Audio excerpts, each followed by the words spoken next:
to your Father, who is unseen. Then your Father, who sees what is done in secret, will reward you.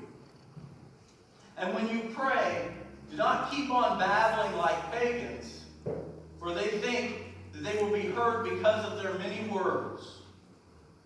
Do not be like them, for your Father knows what you need before you even ask Him.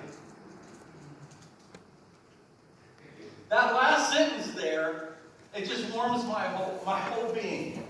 It warms my heart to know that we have a God that knows our thought, that is so concerned about us, that He knows what we're going to pray before we even pray it. Now, some people might say to that as well, if He already knows, why do I need to pray? Why do I need to have that time with the Lord? I'm not going to get too far ahead in my message, but remember the title, Dear God, or Oh God. It's about our heart. It's about our relationship with Him. It has been a while since I've spoken about prayer, but I really feel that it is a message that needs to be preached over and over, and not just every once in a while, but really all the time.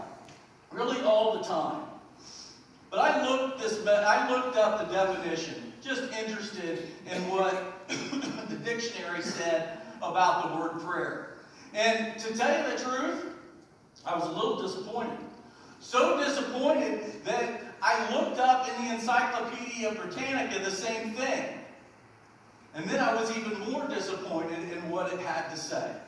Here's what the Webster's Dictionary said. Pretty generic and very worldly. An address, as a definition, an address such as a petition to God. Here's the second definition they gave. An earnest request or wish. And the third definition they gave, the act or practice of praying to God. Very generic, to the point, satisfactory to most, I think. And here's what the Encyclopedia Britannica said. Prayer is a significant and universal aspect of religion, whether of primitive people or of modern mystics that express the broad range of religious feelings and attitudes that command human relationship with the sacred or the holy. Sounds like a very generic, a very good way to satisfy the masses. Pretty much encompasses everybody and everything that you might think of. But I've even given you this definition over and over again, and it holds very true. It's very factual. But it's this. It's a communication between you and God. It is a communication between us and God.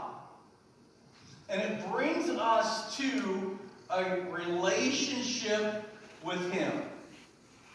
And even that sounds a little generic when you really think about it, but it's a good definition for us as Christians to understand what our time is with Him in prayer. It's a time when we can come to Him one-on-one in prayer. Now, if you think about, or if you've come from or know anything about the other faiths out there, even other Christian faiths, take Christianity and Catholicism, and you might think, well, who am I praying to? You know, there's several questions we have in that. And in that case, they pray to saints, they pray to Mary, but we pray to our Father in heaven. And we're going to get there. We're going to get there. But let me give you this. I want to look deeper into prayer. Not just as what prayer is and what it means to us, but a deepness in our relationship with the